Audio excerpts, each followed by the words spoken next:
Welcome to the Living Quadratos podcast and this table of friendship. If you've found that you've moved away from a church or a religion for whatever reason, or maybe you're exploring the idea of a spiritual life, well, we hope that you will find the Living Quadratos podcast as a place of freedom and safety for you, whoever you are, and whatever your tradition or no tradition at all. And however you find yourself today, you're welcome here. We're also here to explore the everyday practices of Quadratus, which is our name for a universal pattern that lives in everything. And we want to share how Quadratus is at the very core of Jesus' teachings, and to hear from people about how they're using Quadratus to enliven their lives. I'm Bronwyn Thoroughgood, a Quadratus practitioner, joining you from Newcastle, Australia, where I live on Awabakal land. And I live near the beach, and even in the winter, which it is here, it's beautiful and it's brisk, but it's a great place to dip my body in. So that water that I dip my body in has been a source of food and ceremony and story and trade and belonging for more than 11,800 years of continuous relationship between the Awabakal people and this country. It's been a while since we've been together, Alexander John, and I'm so glad that I'm here with you today. So please, Alexander John, please welcome and please introduce yourself. I've missed you. Where are you coming from today? How are you feeling? What's been going on? It is great to be back together, and I hope in some way that people have missed us. I have certainly missed you. It was good to be away for the last month and to re-energize and also do some healing work. I'm on ancient Celtic land here on the coast of Spain or coast of the Iberian Peninsula. And here on this shoreline, we know anthropologists can tell us that human prayers and rituals have been done here for 8,000 years. I know that's not nearly as ancient as Australia, but we are both on a shoreline, meeting place where the physical and the spiritual come together. And I'm delighted to be with you today, especially in these difficult days, such difficult days around the world.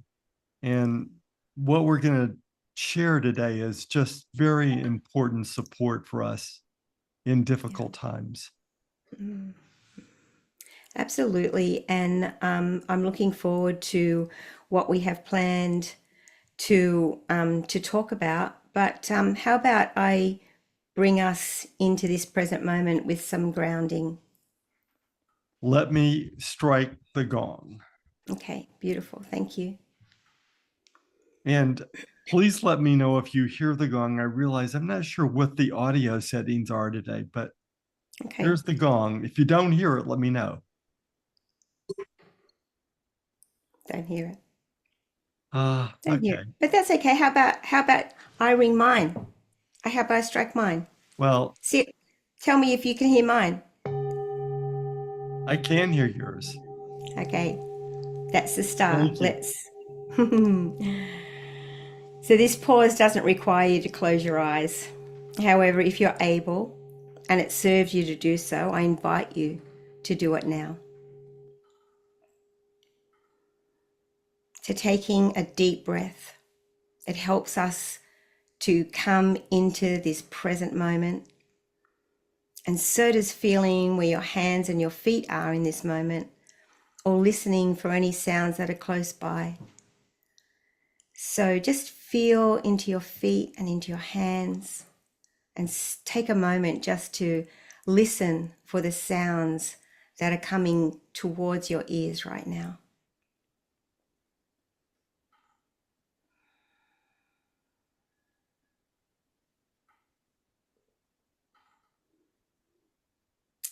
And as you inhale and exhale slowly, or as you feel into your hands or feet, or as you connect with a sound, just keep feeling yourself arriving more fully here.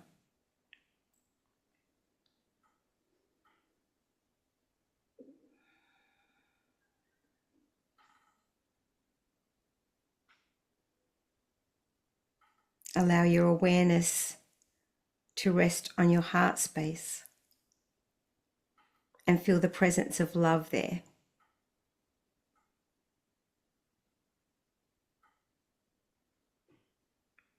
Remembering what love feels like in your heart as you think of a beloved friend or a family member or a pet or a deity from your tradition.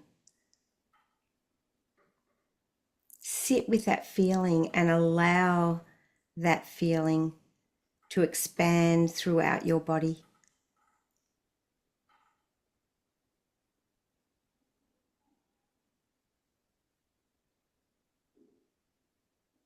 Stay with it.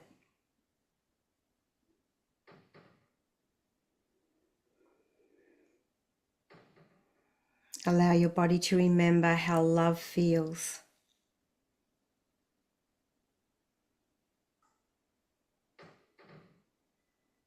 Remembering how love feels and staying with it for a little bit longer just changes your neurological pathways in your brain, and it shifts the energy that your body transmits.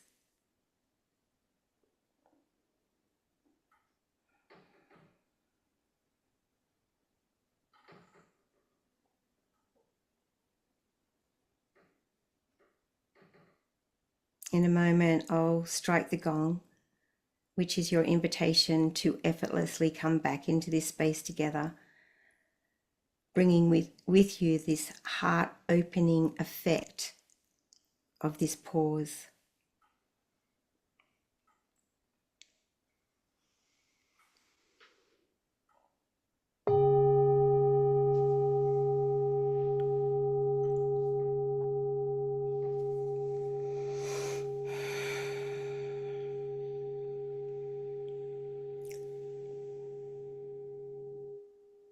Oh, thank you, Brian.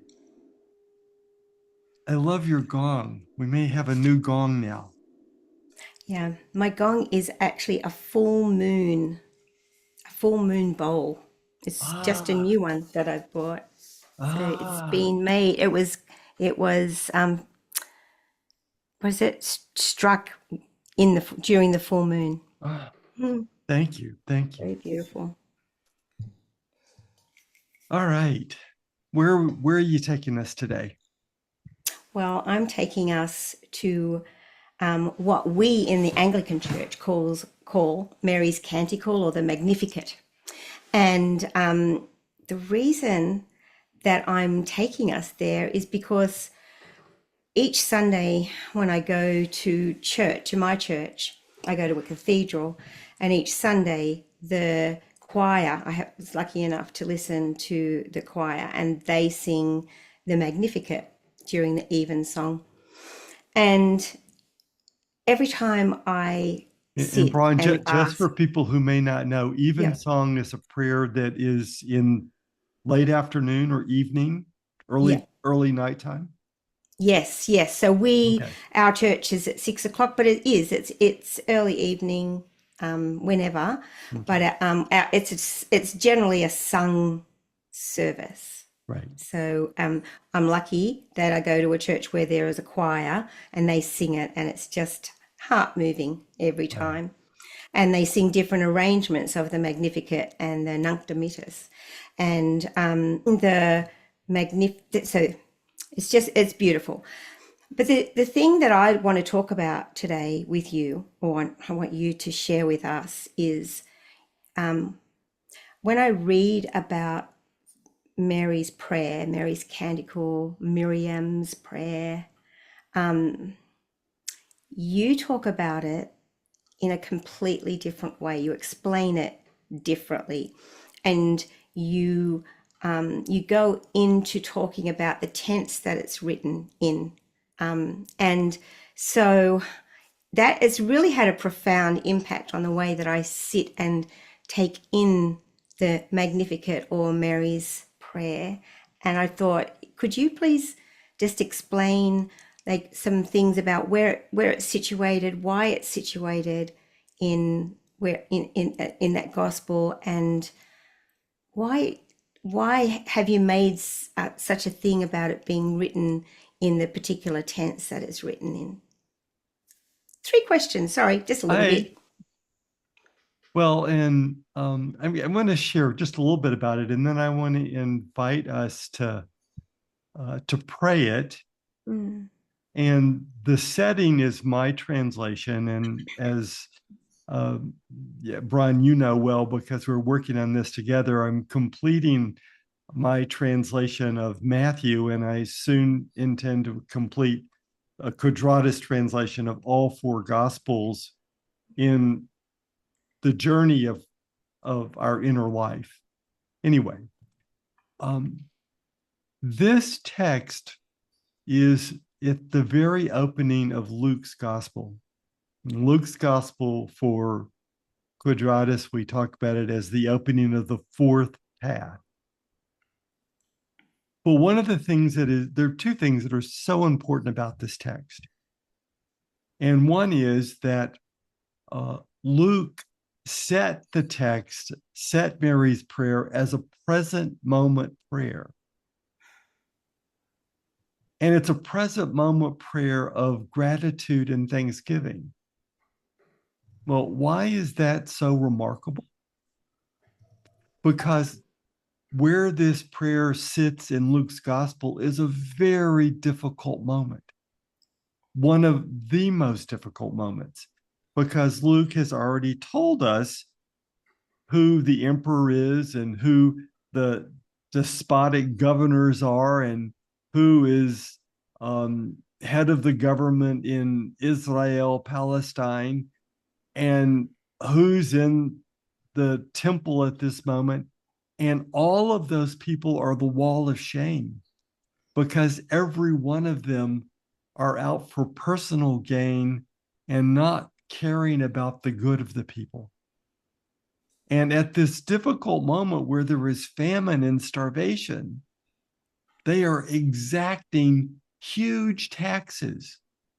The government is, and the temple as well, because the temple is wanting to be gilded in gold.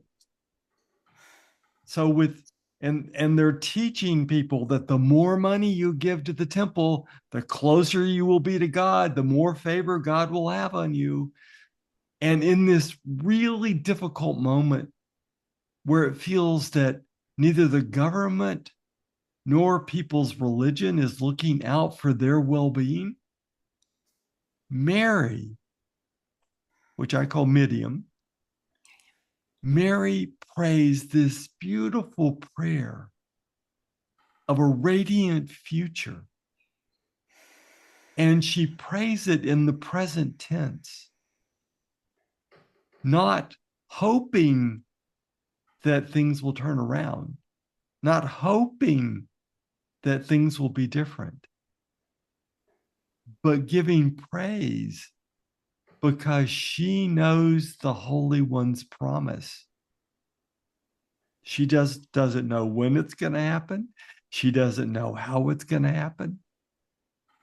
But she knows, not hopes, she knows a radiant future where the Holy One provides for the people. So with that, if you are so gracious, if you would lead us in this prayer, and I want to invite people down below. There is a link that takes you to a place where you can get a copy of this prayer. And again, I have set this prayer in the context of Luke, but contemporary language. Perfect. I would love to read that. with you. Our soul magnifies the Christos, and our spirit rejoices in the one breath, our Saviour. For the Great One looks with favor on our lowliness as servants of the Most High. Surely from now on, all generations will call us blessed, for the Mighty One has done great things for us. And holy, holy, holy is the Christos' name. And from generation to generation, the compassionate one's mercy is for all who live in awe. For the Mighty One has shown strength with her arm, shown strength with his arm, has scattered the proud in the thoughts of their hearts, has brought down the powerful from their thrones and lifted up the lowly, has filled the hungry with good things, and sent the rich away empty. The Holy One has helped us, we the servants of Jerusalem. In remembrance of mercy and of awe, and according to the promise.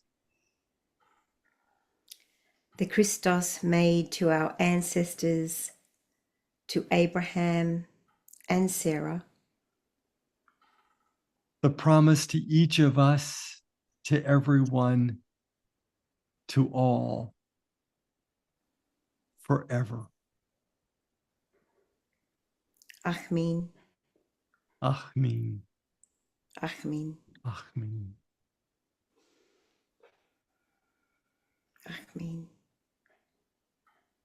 Brian, I just want to ask you, as you have just prayed this, what line or word or phrase or image is most reverberating like the sound of that gong?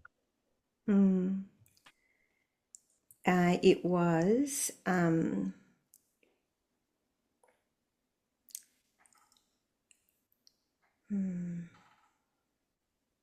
for the Mighty One has done great things for us.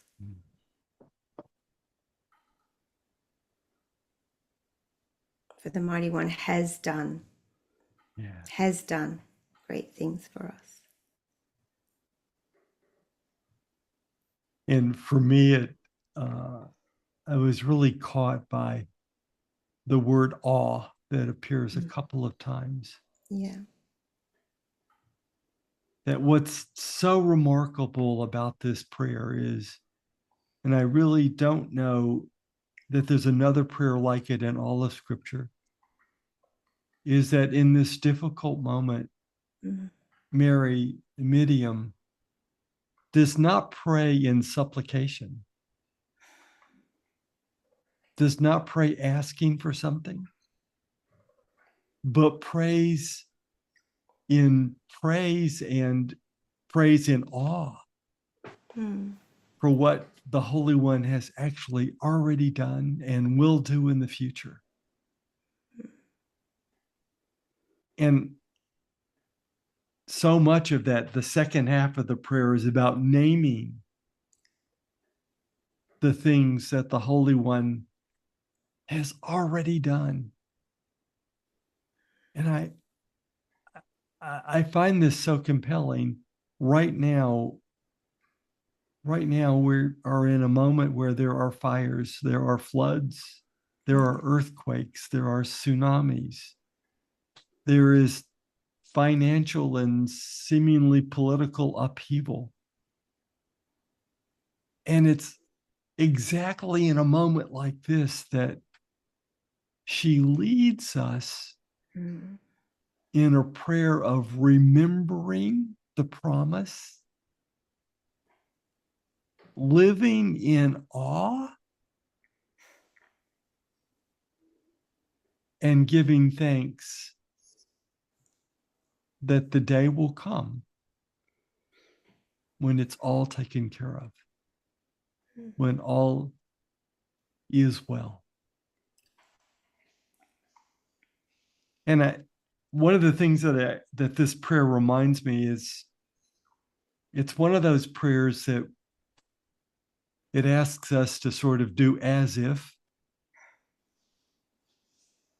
as in the four gospel journey, this prayer is in the fourth path, and there's a whole journey that we make.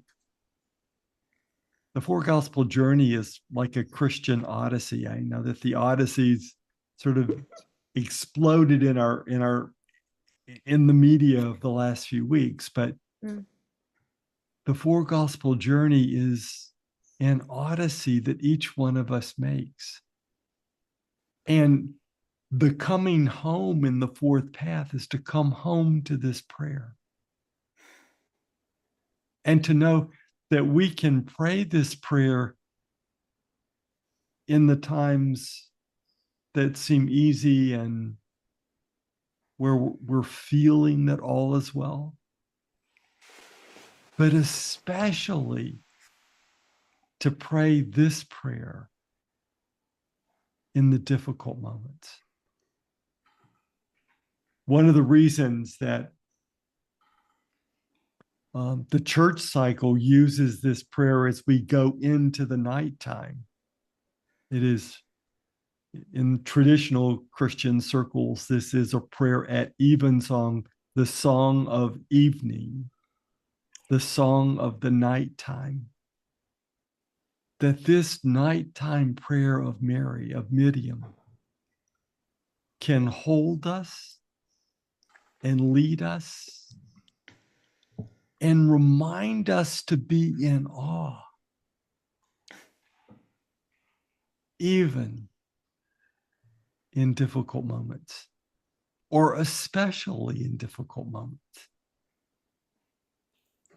I'm thinking of the fourth path as well, that the fourth path is where we walk everything that we've been learning along the way.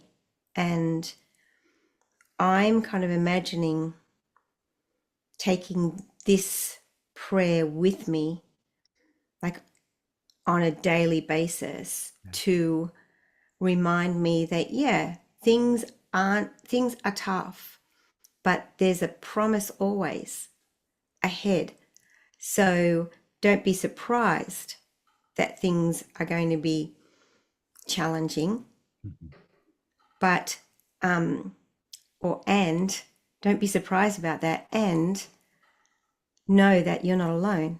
Know that I've already walked before you, and that brings a lot of security and hope. Yeah, that one thing that you just said is so important. And that is that one of the gifts of this prayer is that we feel accompanied. We know the Christos, God, the Holy One, whatever your name for that great divinity is, we know that that presence is here right now, is holding your heart, is holding my heart, is holding our heart. Yeah. And helping all of us know all is well and all will be well. And perhaps that's the first piece of the prayer, is bringing that experience that we're not alone, bringing that experience of the presence that's holding us. Takes me back to the opening meditation, Brian.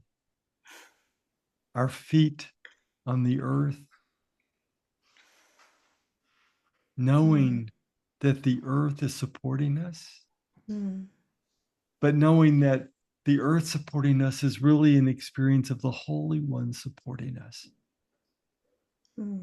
Just think of the miracle of our being feet in the earth, and that the strength of the earth is just a small piece of the strength of the Holy One.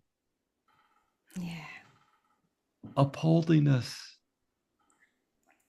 giving us strength, presence, vitality, creativity, love. The other thing, as you say that, that came to my mind as I was planning our opening pause, was that quite often when times are challenging, we often forget what love feels like, what being held feels like, because we feel so alone, and it's like I can't, like there's no one here for me. And it's so important to actually practice this prayer within the context of feeling the love of, and if it's too hard to imagine the love of the Christos, then feel the love of someone you totally trust and want, and can be held by them. Because the more that we practice feeling and remembering that love, the more the more able we are to remember it in challenging times. And so our body, rather than contract when a challenge comes, may more readily soften and be led and held. Right. Right. Rather than contract, to relax and expand. Yeah. Yeah. Find the spaciousness. When this prayer was given to the early Christians in the first century, they had just been made illegals. They had just been condemned to execution. That in those early decades, they knew that they were likely to lose their physical life. And this prayer came to allow them to stay open-hearted, knowing that a greater future was on its way. And that they didn't need to physically fight for that future. They needed to stay open-hearted in the simple, everyday acts of kindness and love, and that the Holy One would take care of the rest. Yeah. So I know that I often have to remind myself in the morning as my inbox is filled with all manner of requests and all the difficulties around the world. I can't meet all those. No. But today I can do small acts of love and kindness. Yeah. And if each one of us accept those small acts of loving kindness each day,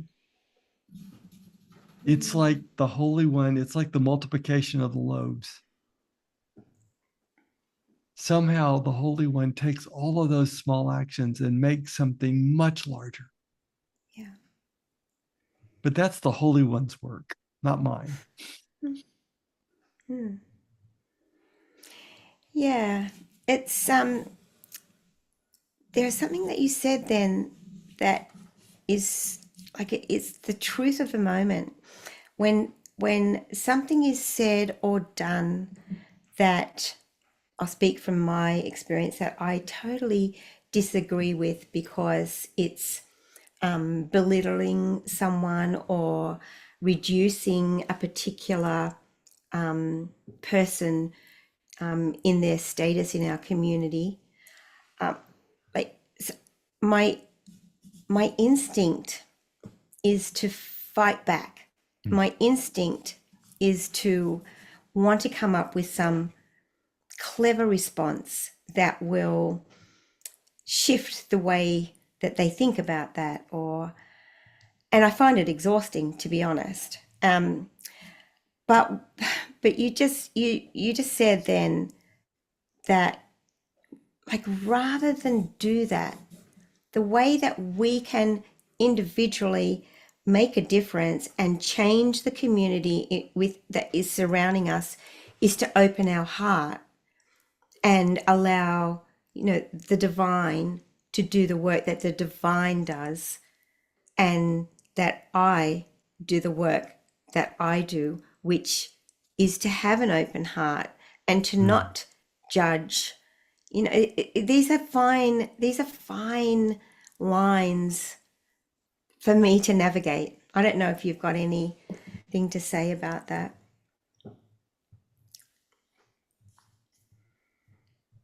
The answer that I hear right now from myself: keep my heart soft and open. Yeah. And the experience of awe.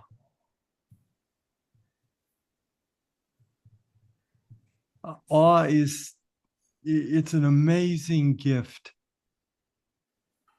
to slow down It's true. and look at what's actually happening right here. Last night I was walking on the shoreline and I found a starfish that had been beached. I gently picked it up and put it back to the water, but looking at that starfish, looking at the miracle of all the tentacles,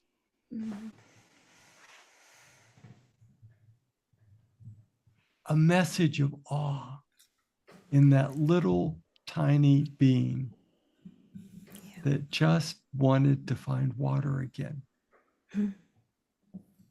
Yeah.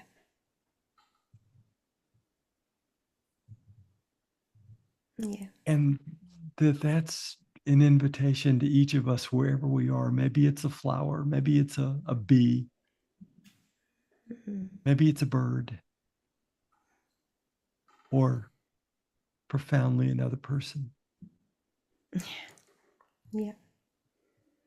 Yeah. But the early Christians took this prayer of Meriti Medium and looked for the small actions they could do each day. Yeah. And kept their focus on the small actions of each day. Don't look down the road. You'll exhaust or get bitter or cynical. Keep your heart open and in awe and generous to this moment, generous to this person in front of you.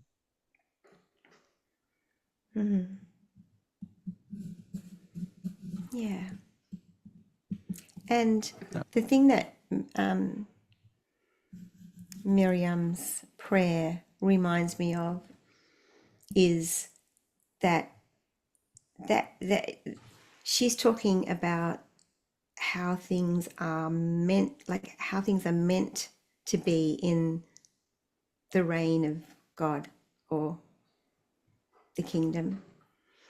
And until that comes to pass, it's not the end. So, it's the things that we experience that we find hurtful, to compound it by being hurtful Right. and not opening our heart is contraction. But to, as you say, concentrate on the awe, on the beauty, and open to what the beauty that's right in front of us. It allows us to, I guess, trust more. Trust that this is part of it. This is all part of it. Yeah. But it's not the end. You know, if I don't say anything, it's not the end. If I don't, get all upset and let people know that I really think that is offensive, whatever, that's okay. It's not the end. Yeah. It's not going to stop it. It's not going to start it. It's just, this is, not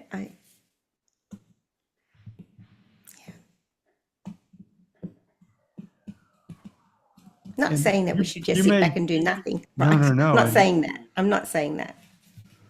No, I fully appreciate being called to act, but being called to act with some equanimity. Yeah. Not because I'm going to affect change, but I'm going to add my calm, generous voice, knowing that the Holy One will use that to bring about great change.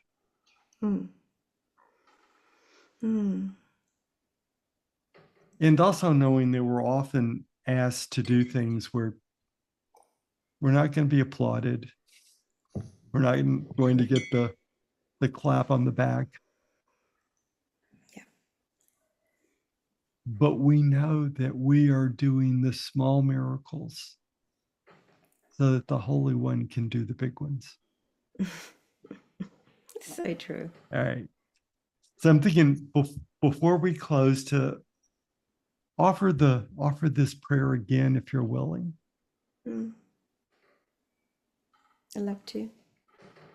And maybe this time I'll lead. You read the first?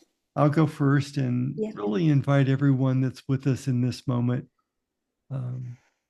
Pray this prayer. Pray it with us. Either with the text in front of your eyes, or to let these words fall on your ear and begin that journey to your heart.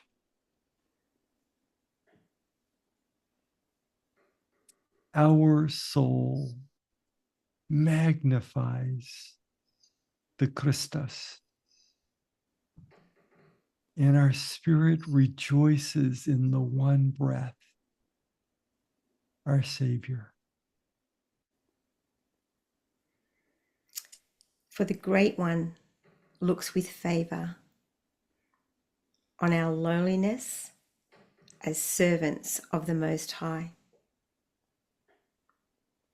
And surely, from now on, all generations will call us blessed. For the Mighty One has done great things for us. And holy, holy, holy is the Christos name. And from generation to generation, the compassionate one's mercy is for all who live in awe. For the Mighty One has shown strength with her arm, with his arm, has scattered the proud in the thoughts of their hearts, Has brought down the powerful from their thrones and lifted up the lowly.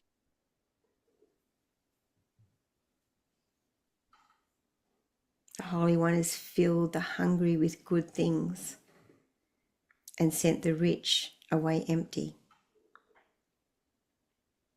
The Holy One has helped us, We, the servants of Jerusalem. In remembrance of mercy and of awe, and according to the promise.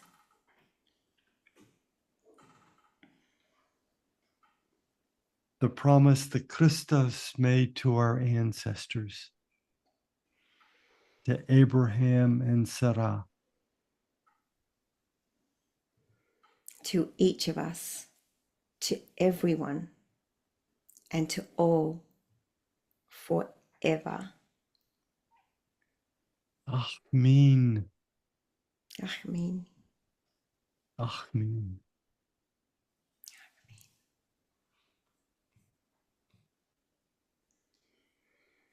So good, Brian. Thank you. Yeah, thank you. Thank you for the guidance, wisdom. Beautiful. It's such a beautiful, powerful prayer for us to take into each day so we can live with equanimity within these troubled times without flaring up, but just allow the Holy One to be and trust that. And to live in awe. Yes. Just wondering, how's the Holy One going to turn this one around? Yes. Yeah, absolutely.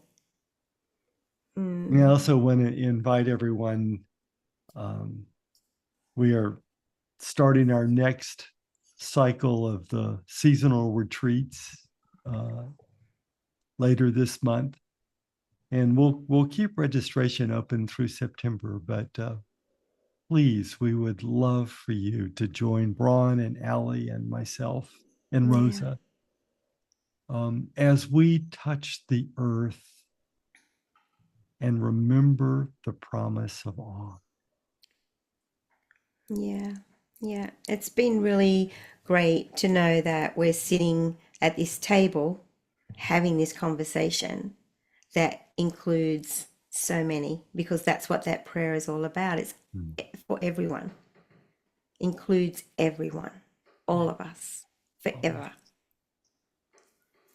All of us, every living being on this planet, the plants and the animals and every human and the rocks too. It's all alive with the promise of awe. I'd love to hear how this prayer touches people's lives over the next couple of weeks until we, come back together again in 2 more weeks, and I'd love to just get a feel for how this prayer has influenced the way people approach their day. Oh yeah. Please, in the comments, please tell us. And thank you for being here. Yeah, thank you so much for being here. It's so good to have everyone here with us. And Alexander John, always great to have you and to hear your wisdom. So thank you. Oh, you're welcome. It was good to go away for a while, and it's good to be back. So good to be back. Thank you. For me, it's good for you to be back. Yeah. I love this table where the Southern Hemisphere and the Northern Hemisphere sit together. Absolutely. Yeah. Different seasons, but the same journey. Yeah. I shall see you in 2 weeks. Go well, everyone. Bye.